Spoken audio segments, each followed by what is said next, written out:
자, 다음은 달빛 고속철도 특별법 관련입니다. 통과될 줄 알았는데 이게 사업 자체가 표류할 수도 있는 거 아니냐는 걱정까지 나오는 상황이 돼버렸습니다. 지금 어떻게 이게 진행이 되고 있는지 국회 국토위 소속의 민주당 조우석 의원과 얘기 나누겠습니다. 안녕하십니까? 네, 안녕하십니까. 네. 조우섭입니다.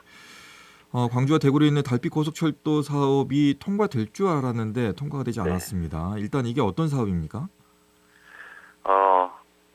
광주와 대구를 말 그대로 광주와 대구를 잇는 고속철도, 철도를 놓는 사업입니다. 네. 노선은 광주 송정역에서 출발해서 광주역을 거쳐서 담양 순창 쪽으로 해서 서대구까지 가는 노선이고요.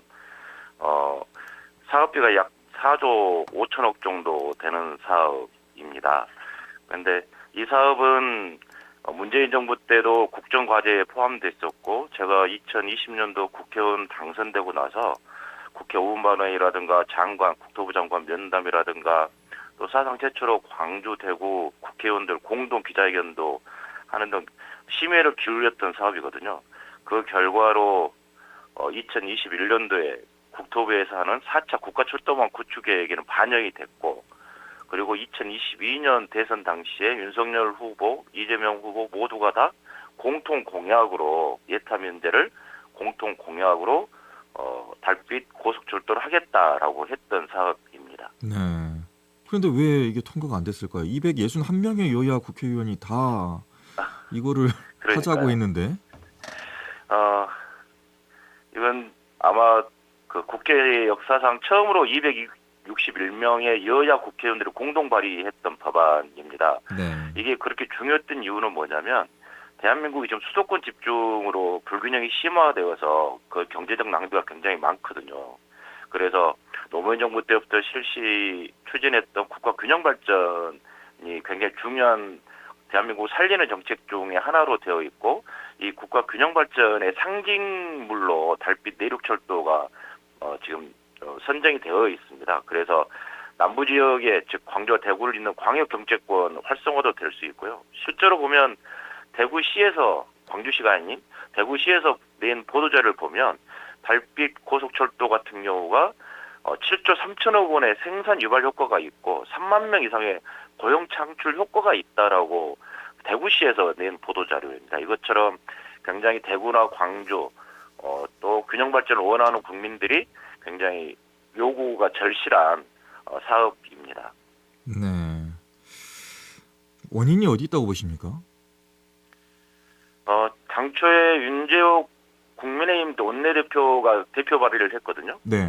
그 발의 내용에는 달빛 내륙철도, 아니 고속철도로 하자, 또 복선으로 하자, 예타 면제하자는 이 세 가지가 주요하게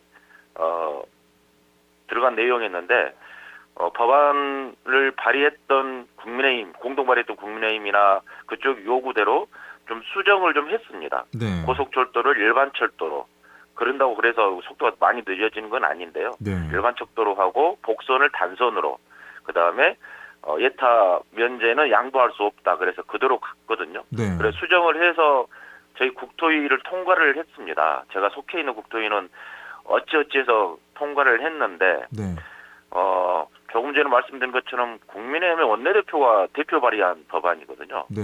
그런데 기재부에서 경제성을 논리를 내세워서 반대를 하다 보니까 국민의힘 의원들께서 반대하는 입장을 갑자기 표명을 하신 겁니다. 공동 발의도 했고, 또 윤석열 후보의 공약이기도 했고, 그런데 정부가 반대를 하니 국민의힘 의원들께서 반대해야 하는 분위기가 갑자기 와서 국토위는 통과했지만 현재 법사위에 계류 중에 있고요. 서병철 의원이 법사위 민주당 간사에서 지속적으로 소통을 하고 있는데, 아직까지는 국민의힘 쪽에서 상정할 의향이 없는 것으로 지금 확인되고 있어서 대구에 있는 국회의원들과도 소통하면서 빨리 법안이 통과될 수 있도록 법사위에 상정될 수 있도록 하는 노력들을 하고 있습니다. 조호섭 의원께서 보기에는 그 경제성이 심하게 그렇게 없던가요? 네, 경제성이 다른 사업에 비해서 많이 안 좋은 건 사실입니다. 왜냐하면 그 노선이 지나가는 곳에, 광주와 대구를 잇는 노선이 지나가는 곳에 인구가 너무 없습니다. 그런데 경제성이라고 하는 것은 문제가 무엇이냐면 사업비를 투여했을 때 그만큼의 이익이 발생해야 된다는 부분인데 그러면 수도권 인구가 많은 수도권이 아닌 지방정부 지방에는 SOC 사업을 전혀 할 수가 없습니다. 아무것도 할 수 그렇게 없죠. 예, 그렇게 하는 경우에는 지방에 있는 경우에는 인구가 적기 때문에 SOC를 수도권에만 하고 지역에는 할 수가 없는 상황이 되고 그러면 불편한 지역에서는 지역이 불편하니까 또 살 수 없으니 또 편리한 수도권으로 이동하고 그러면 불균형과 수도권 집중은 더욱더 가시화되고 집중화가 될 거거든요. 그러면 대한민국은 더욱더 불균형이 심화되고 그에 따른 경제적 손실이 굉장히 많아지기 때문에 대한민국을 위해서라면 반드시 달빛 고속철도는 법이 통과돼야 된다고 생각을 하고 있는 것입니다. 이 도로나 철도 같은 경우에는 지금을 보고 하는 게 아니라 미래를 내다보면서 네. 이거를 설치를 했을 때 어떻게 국토 균형 발전을 한다거나 또 인구 유입이 될까 아니면 경제성이 어떻게 살아날 수 있을까 이거를 봐야 되는 게 아닌가 이런 생각이 드는데. 실제로 광주 송정역을 예를 들면 네. 광주 송정역으로 KTX가 일원화된 게 2015년도 정도 되거든요. 네. 그런데 그때 당시 KTX를 설계를 할 때 광주 송정역의 하루 이용객을 10,000명으로 추산을 했습니다. 그러다 보니 지금 광주 송정역 대합시가 그렇게 작은 겁니다. 네. 그런데 5년, 6년이 지난 뒤 지금 현재까지 보면 그쪽이 광주 송정역을 이용하는 이용객들이 하루에 30,000명이 됩니다. 예, 맞아요. 그래서 지금 제가 국토에 있으면서 광주 송정역 확충공사를 해서 지금 확충공사를 하고 있거든요. 네. 이것처럼 방금 사회자께서 말씀하신 것처럼 공급이 수요를 창출할 수 있는 부분들이 충분히 있습니다. 지금 광주와 대구가 너무 왕래가 없기 때문에 왕래할 필요가 없는 상황이 된 거거든요. 근데 왕래가 편리해지면 대구와 광주가 왕래가 편리해지면 이용객들이 훨씬 더 많아질 수 있는 것이고 그 가운데 있는 담양이라든가 순창이라든가 나머지라든가 그쪽에 사신 분들도 수월하게 왕래할 수 있는 기차가 생기면 보다 더 수요를 창출할 수 있는 부분들이 충분히 있기 때문에 그런 부분들을 기재부라든가 국민의힘 쪽에서 이해를 해주셨으면 하는 바람들을 가지고 있습니다.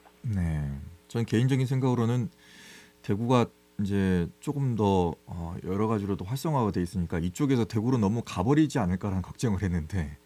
예. 네, 그것도 있지만 처음에 KTX 광주와 서울 KTX 할 때 서울로 쇼핑 가고 부가 많이 부가 많이 빠져나갈 것이다라고 이야기했는데 또 그에 대한 우려는 없었기 때문에 네. 오히려 달빛 내륙철도로 인해서 광주와 대구가 서로 상생할 수 있는 그렇죠. 부분들이 더 강하지 않을까 싶습니다. 그 철도가 놓이게 되면 이쪽으로 또 관광이라든가 또 문화를 즐기러 오시는 분들도 많을 것 같고 네. 더 멀리 내다보면 또 무안공항이라든가 또 공항 활성화에도 도움이 되지 않을까라는 생각을 했었는데 네. 일단 특별법이 국회 임기 내에 통과가 될 수 있을까요? 지금 어렵게 보이시나요? 한 30초 남았습니다 지금. 예. 네. 일단은 최선을 다해서 지금 설득을 하고 있습니다. 법사위 문턱을 넘어야 되는데 법사위가 아마 1월 말하고 2월 초 정도 열릴 거고 또 4월까지 국회가 있기 때문에 그 과정에서 최선을 다하고 있고요. 제가 알기로는 강기정 시장님께서도 지금 하고 있고 강기정 시장께서 홍준표 대구시장님께 전화해서 서로 상생하고 서로 노력하자라고 지금 이야기를 물밑에서 작업을 하고 있는 걸로 알고 있거든요. 네. 그래서 아무튼 최선을 다해서 이번 국회 때 통과될 수 있도록 노력을 하겠습니다. 예, 알겠습니다. 자, 여기까지 듣도록 하겠습니다. 향후에 또 진행되는 과정 속에서 인터뷰 요청하겠습니다. 말씀 고맙습니다. 네, 고맙습니다. 네, 지금까지 국회 국토위 소속의 민주당 조호섭 의원과 함께했습니다. 언제 어디서나 내 손 안의 뉴스. 광주 MBC 뉴스 유튜브 구독으로 함께하세요.